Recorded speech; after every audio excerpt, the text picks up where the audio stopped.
నమస్తే, welcome to our channel. ప్రస్తుతం మనతో పాటు ఉన్నారు ప్రముఖ ఫ్లవర్ థెరపిస్ట్ డాక్టర్ అజయ్ గారు. సార్తో మాట్లాడి నరాల బలహీనత గురించి తెలుసుకుందాం. నమస్తే సార్. నమస్తే అండి. సార్, ఈ రోజుల్లో వయసుతో సంబంధం లేకుండా అసలు మాకు కాళ్ళు నొప్పులు ఉన్నాయి, తిమ్మురులు ఉన్నాయి అంటే నరాల బలహీనతగా ఉంది, మేము ఏదన్నా ఇమీడియట్గా మొయ్యలేకపోతున్నాము, బరువుని మోయలేకపోతున్నాం, నడవలేకపోతున్నాం, ఇవన్నీ నరాల బలహీనత కిందకే వస్తాయా సార్? డిపెండ్స్ అండి. మస్కులర్ ఎట్రోఫీ అవ్వచ్చు, న్యూరలాజికల్ వీక్నెస్ అవ్వచ్చు, ఎమోషనల్గా కూడా ఉండొచ్చు. ఓకే. సో బేసికల్ మనం ఒక నరాల ప్రాబ్లము, నరాల బలహీనత అని చెప్పుకున్నప్పుడు దాంట్లో మల్టిట్యూడ్ ఆఫ్ ఆస్పెక్ట్స్ ఉంటాయి. ఇప్పుడు మనం ఆల్జైమర్స్ తీసుకుంటే అది నర్వస్ సిస్టమ్ డిసార్డర్. అలాగే ఇప్పుడు డయాబెటీస్ వచ్చిన తర్వాత ఈ కాళ్ళు తిమ్మిర్లు ఇదంతా కూడా అది ఆ న్యూరోపతి, నరాలు అక్కడ చచ్చిపడిపోతుంటాయి. అలాగే ఇప్పుడు వేరికోజ్ వెయిన్స్ ఉన్న వాళ్ళకి కూడా మళ్ళీ కాళ్ళు తిమ్మిర్లు. ఓకే. ఎందుకంటే అక్కడ బ్లడ్ సర్క్యులేషన్ రాక అక్కడ నరాలు డెడ్ అవుతాయి. సో అలాగే డిఫరెంట్ ఆస్పెక్ట్స్ ఉంటుంటాయండి. ఇప్పుడు ఏంటి, కొంతమందికి కాన్సన్ట్రేషన్, ఫోకస్ ఉండదు, ఫోకస్ తగ్గిపోతుంటుంది. కొంతమందికి చూపు మందగిస్తుంటుంది. చూపు కూడా నరాల ప్రాబ్లమే కదా. అవును. ఇప్పుడు మెజారిటీ 90% ఎవరికి సైట్ కరెక్ట్గా లేదు. సో వీళ్ళందరికీ నరాలు వీక్గా ఉన్నట్టే కదా. అవును సార్. అలాగే తీసుకుంటే ఇప్పుడు చాలామంది ఈ జిమ్కి వెళ్ళి ఎక్సర్సైజ్ చేసి బాడీ బిల్డింగ్ చేస్తున్నారు, కానీ వాళ్ళకి కూడా కోర్ స్ట్రెంత్ ఉండట్లేదు. ఓకే.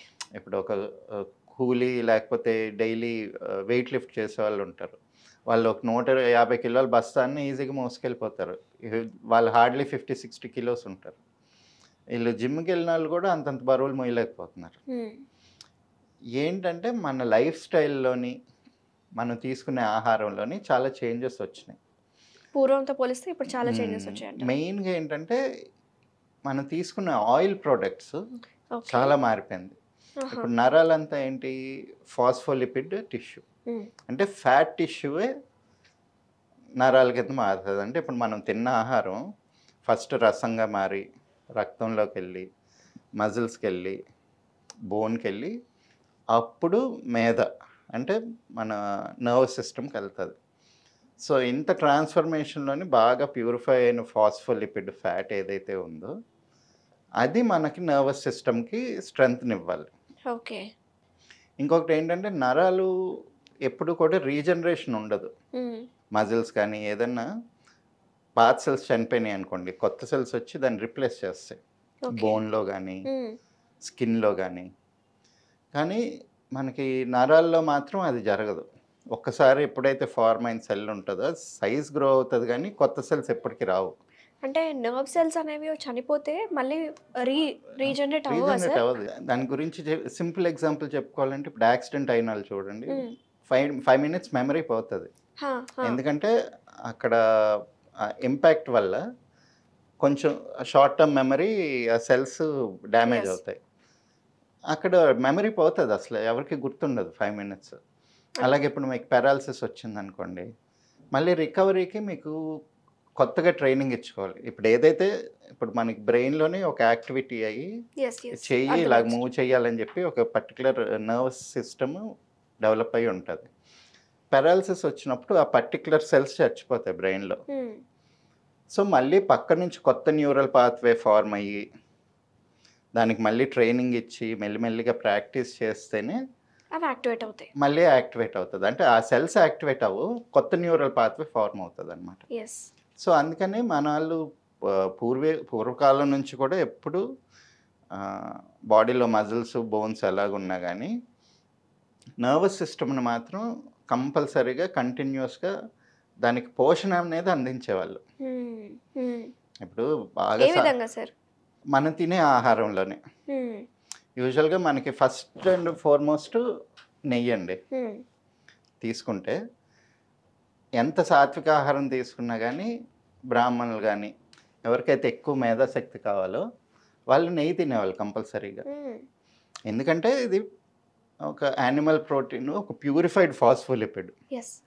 అంటే ఇప్పుడు ఒక ఆవు తన పిల్లల కోసం చేసుకున్న పాలు అంటే మొత్తం అంతా ఫిల్టర్ అయ్యి ప్యూరిఫై అయ్యి మంచి ప్రోడక్ట్. దానిలోంచి మనం ఇంకా రిఫైన్ చేసి అవసరమైన ఫాస్ఫోలిపిడ్ మాత్రమే తీసుకున్నాం. సో ఇది మనకి చాలా helpful brain nervous system building కానీ బ్రెయిన్ గ్రోత్కి కానీ యాక్టివ్గా ఉంచడానికి కానీ. సో ఒక 50 years బ్యాక్ ఏమైంది, నెయ్యి కొలెస్ట్రాల్, నెయ్యి తింటే హార్ట్ అటాక్ వచ్చేస్తుంది, ఎక్కువ చచ్చిపోతారు అని చెప్పి నెయ్యి మొత్తం మానేశారు అసలు జనాలు తినడం. దాని బదులు ఏం తెచ్చుకున్నారు, రిఫైన్డ్ ఆయిల్ తెచ్చారు. అసలు రిఫైన్డ్ ఆయిల్ ఎక్కడి నుంచి స్టార్ట్ అయింది, వాళ్ళకి ఒక కమర్షియల్ ఆస్పెక్ట్. బ్రిటిషర్స్ ఎవరైతే కాలనైజేషన్ తర్వాత వెళ్ళిపోయిన వాళ్ళు ఉన్నారో వాళ్ళకి బోల్డ్ పామ్ ఆయిల్ తోటలు ఉండేవి. ఆ పామ్ ఆయిల్ చీప్గా వచ్చేది వాళ్ళకి. సో ఇప్పుడు పామ్ ఆయిల్ని అమ్మాలి అంటే ఎలాగా అని చెప్పి కమర్షియల్ ఆస్పెక్ట్లోని యుఎస్లోని యూరోప్లోని అందరూ యానిమల్ ఫ్యాట్ ఎక్కువ తినేవాళ్ళు, లార్డ్ అనేవాళ్ళు. దాంతోని నెయ్యితోని మీకు బటర్తోని లార్డ్తోని మీకు హార్ట్ ప్రాబ్లమ్స్ వస్తున్నాయి, క్లారిఫైడ్ కాదు ఇది, అందుకని ఈ పామ్ ఆయిల్ తింటే మీకు హార్ట్ ప్రాబ్లం రాదు అని చెప్పి ఒక ఫాల్సిఫైడ్ రీసెర్చ్ చూపించి స్టార్ట్ చేశారు. సో ఇది కూడా కొనుక్కోవాలి, కొన్ని రోజులకి ఇది ప్రొడక్షన్ పెరిగింది, అది వర్కౌట్ అయ్యింది, కానీ పామ్ ఆయిల్ కూడా కొనుక్కోవాలి కదా, దాని బదులు ఫ్రీగా దొరికే సోర్స్ ఏదని చెప్పి చూడడం మొదలుపెట్టారు. అప్పుడు వాళ్ళకి సోయాబీన్ ఆయిల్ దొరికింది. ఎందుకంటే సోయాబీన్ కేక్స్ మన ఇప్పుడు కాటన్ కేక్ లాగే యానిమల్కి వేస్తారు, కాకపోతే దానిలో ఉండే ఆయిల్ మంచిది కాదని చెప్పి ఆయిల్ ఎక్స్ట్రాక్ట్ చేసేసి ఆ ప్రోటీన్ వరకు యానిమల్స్కి ఫుడ్ కింద ఇస్తారు. సో ఆ వేస్ట్ ఆయిల్ అంతా ఫ్రీగా తీసుకొచ్చి రిఫైన్ చేసి అమ్మడం మొదలుపెట్టారు. సో చూడండి ఎంత టాక్సిక్ ప్రోడక్ట్స్ హెల్తీ ప్రోడక్ట్స్ కింద మనకి మార్కెట్ చేసి బాటిల్ చేసి అమ్ముతున్నారు. అలాగే ఇప్పుడు కాటన్ ఆయిల్, ఇంతకుముందు అంటే ఊర్లో ప్రెగ్నెన్సీ డ్రాప్ అయిపోవడానికి, అంటే పిల్లలు పుట్టకుండా ఉండడానికి, యూట్రస్ పాడవడానికి కాటన్ సీడ్ ఆయిల్ తెలియకుండా కలిపేసి ఇచ్చేవాళ్ళంట. అంటే అవి జరిగేవి ఇంతకుముందు ఊర్లో గొడవలు ఉండేవి కదా. సో అంత డేంజరస్ అది, అంటే లేడీస్ యూట్రస్ అంతా కూడా పాడు చేస్తుంటుంది. అదే కాటన్ సీడ్ ఆయిల్ ఇప్పుడు హెల్దీ ఆయిల్ కింద మనం రిఫైన్డ్ ఆయిల్ చేసుకొని తింటున్నాం. సో మనం ఏంటంటే మన నర్వస్ సిస్టమ్ స్ట్రాంగ్గా ఉండాలి అంటే దానికి కావాల్సిన ఆహారం ఏది. రెండోది ఏంటంటే పౌల్ట్రీ ప్రోడక్ట్స్ చాలా ఎక్కువైపోయినాయి ఇండస్ట్రీగా మారినప్పటి నుంచి. పౌల్ట్రీ ఇప్పుడు నాటుకోడి గుడ్డులాగా లేవు, వీటికి అవసరమైన మోతాదు కన్నా చాలా ఎక్కువ ఇస్తున్నారు.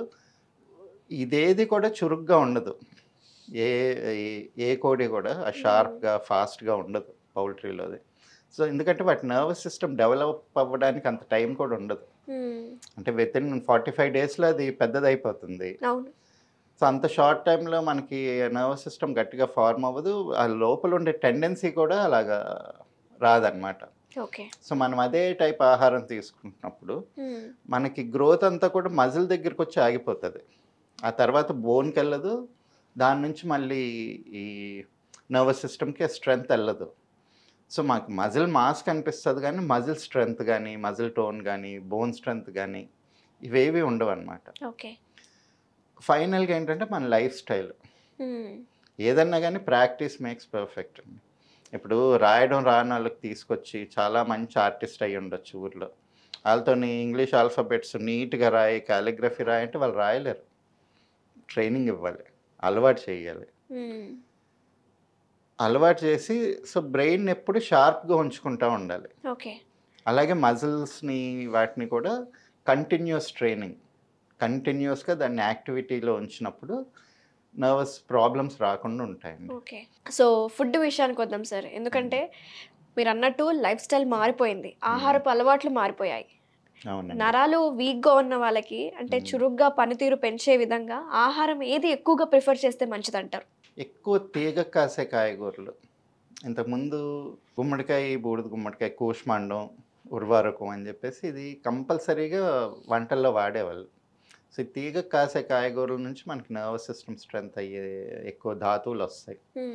అది కాకుండా ప్రతి దాంట్లో మనకి నువ్వులు, ఇప్పుడు నువ్వుల నుంచి వచ్చే నూనె కూడా మన క్లైమేటిక్ కండిషన్స్కి బెనిఫిషియల్గా ఉంటుంది, అంటే మనకి కావాల్సిన ప్రోటీన్ వస్తుంది, అట్ ద సేమ్ టైం దీని ఆయిల్లోంచి మనకు కావాల్సిన ఫాస్ఫోలిపిడ్స్ కూడా మంచి ఫాస్ఫోలిపిడ్స్ ఉంటాయి.